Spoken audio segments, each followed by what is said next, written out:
नमस्कार दोस्तों, स्वागत है हमारी एक और वीडियो में। दोस्तों आज हम आपको आला मंच दिखाने वाले हैं। बताया जाता है कि आला मंच किस लिए बनवाया था, पहले हम उसका जिक्र करते हैं। ऐसा माना जाता है कि जो आप आला मंच देख सकते हैं, यहाँ पर आला बैठ करके अपनी जो उनकी सेना हुआ करती थी उनको संबोधित किया करते थे। यहाँ पर आप मैदान देख सकते हैं, इसके चारों तरफ बताया जाता है कि उनकी जो सेना प्रजा हुआ करती थी इसके चारों तरफ वो रहती थी, यानी खड़ी रहती थी। ऊपर से आला जो है अपने मंच से सेना को संबोधित किया करते थे। और ऐसा भी बताया जाता है कि जो पृथ्वीराज चौहान थे और आला उदल के बीच में यहीं पर इस तालाब के आगे आप देखेंगे तो बहुत सारा मैदान उस समय पे हुआ करता था। वहीं पर पृथ्वीराज चौहान और आला उदल के बीच में युद्ध छिड़ा था। दोस्तों ऐसा भी माना जाता है कि इसी मंच पर आला उदल और राजा परमार और पृथ्वीराज चौहान की भी बैठक इसी मंच पर हुई थी। और आज इस मंच पर आज भी आला उदल की याद में जो रक्षाबंधन यानी सावन के समय पर आज भी उनकी याद में यहाँ पर मेला लगाया जाता है। इसी मंच पर आज भी एक गर्जना आपको मिलेगी। इस मंच पर प्रोग्राम रखा जाता है। ऊपर चलेंगे और देखेंगे किस प्रकार से आज आला का मंच आज भी हमें देखने को मिलता है और उसी मंच से किस तरीके से वो अपनी सेना को संबोधित किया करते थे और किस प्रकार से आला मंच बनवाया था।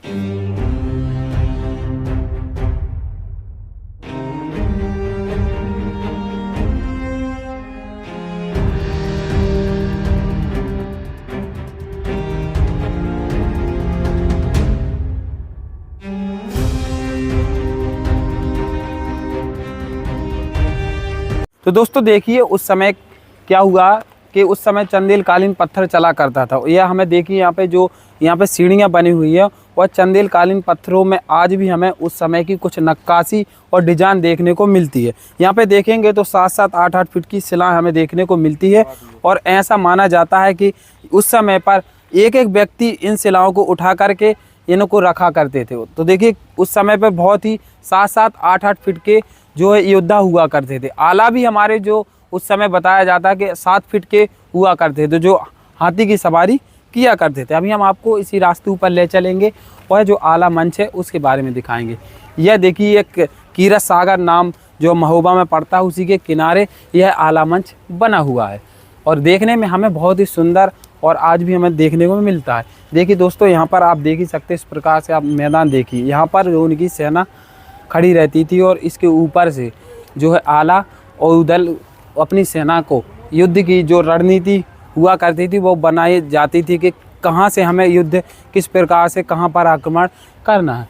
तो दोस्तों आज मैं हूँ महोबा ज़िले में, जो कि उत्तर प्रदेश का एक छोटा सा ज़िला माना जाता है और उसी ज़िले में बना हुआ है कीरत सागर। कीरत सागर के तट पर ही हम हैं, उसी के तट पर बनी हुई है आला मंच, जो कि किस प्रकार से इस आला मंच को यूज किया जाता है, जो हमने आपको बताया कि इसे संबोधित किया जाता था कि अपनी सेना के लिए किस प्रकार से रणनीति बनाई जाती है। अभी हम आपको इसके ऊपर ले चलेंगे और उस आला मंच के बारे में दिखाएंगे। जैसे ही हम ऊपर आते हैं तो दोस्तों देखिए हमें यहाँ पर देखिए इसके दरवाजे हमें लगभग 10 से 12 दरवाजे इसमें हमें दरवाजे देखने को मिलते हैं। यह जो आप देख सकते हैं पिलर के रास्ते देखने को मिलते हैं और इन पिलरों में जो है शिला लगाई गई हैं। उस समय पर चूना पत्थर भी चला करता था, लेकिन उस समय पे देखिए यह 7-7, 5-5, 7-7 फीट की यह शिला में इनमें कोई जोड़ नहीं है और आज भी हमें इसकी नक्काशी बाखूबी देखने को मिलती है। 800 से 900 वर्ष हो गए हैं दोस्तों इस आला मंच को बने हुए और आज भी कितना सुरक्षित हमें देखने को मिलता है। ऊपर देखेंगे तो उस पर जो चंदेल कालीन पत्थर लगा हुआ है आला मंच में आज भी हमें किस प्रकार से देखने को मिलता है और नक्काशी भी बहुत बारीकी नक्काशी से में देखने को मिलती है। और इसी मंच से यहाँ जहाँ पे मैं आपको खड़ा देख रहा हूँ इधर से और सामने आप दिखाएंगे तो इतना सारा मैदान देखने को मिलता है। तो इस पे बताया जाता है कि इधर से आला जो है अपनी सेना हुआ करती थी, उनको यहाँ से नियम बताया करते थे कि आज हमें कहाँ पर युद्ध करना हो, किस तरीके से चढ़ाई करनी हो। इस तरीके से यहाँ पे देखेंगे तो यह तालाब आप देखने को मिल रहा है, इस हुआ करता था।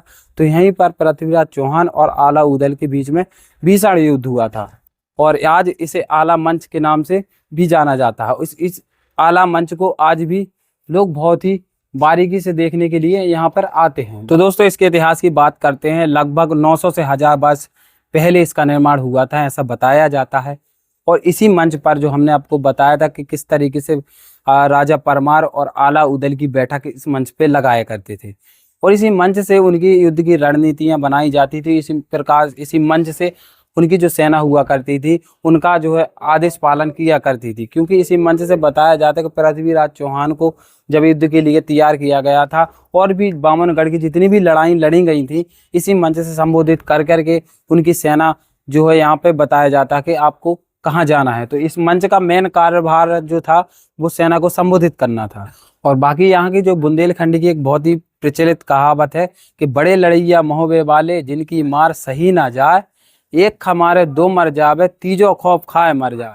तो दोस्तों ऐसा माना जाता है कि जब बुंदेलखंड के जो वीर योद्धा थे आला उदल, जब ये किसी को मारते थे ना, यानी युद्ध में जब इनकी तलवार चला करती थी तो इनकी जो खौफनाक दुश्मन सेना हुआ करती थी, तो इतना भयंकर इनकी लड़ाई हुआ करती कि जो दुश्मन सेना एक को मारने के बाद दूसरी खौफ के मारे ही मर जाती थी। बाकी इतिहास हमने आपको इसका बताया कि किस प्रकार से इस मंच का कार्यभार किस समय पे, उस समय पे किस लिए यह मंच का निर्माण जो है राजा परमार ने करवाया था। बाकी उनकी यहाँ पे मीटिंग भी लगा करती थी, जिस प्रकार से आज के समय मीटिंग बोला करती उसे इसे आला मंच बोला जाता है, यानी इस पे बैठक हुआ करती थी, किस प्रकार से हमें रणनीति बनाई जाती थी। तो दोस्तों इस वीडियो में हमने आपको बताया है कि आला मंच कैसा लगा, आपको कमेंट करके जरूर बताना है और चैनल को जरूर सब्सक्राइब करना है और दोस्तों में वीडियो भी शेयर करना है। मिलेंगे नेक्स्ट वीडियो, तब तक के लिए धन्यवाद।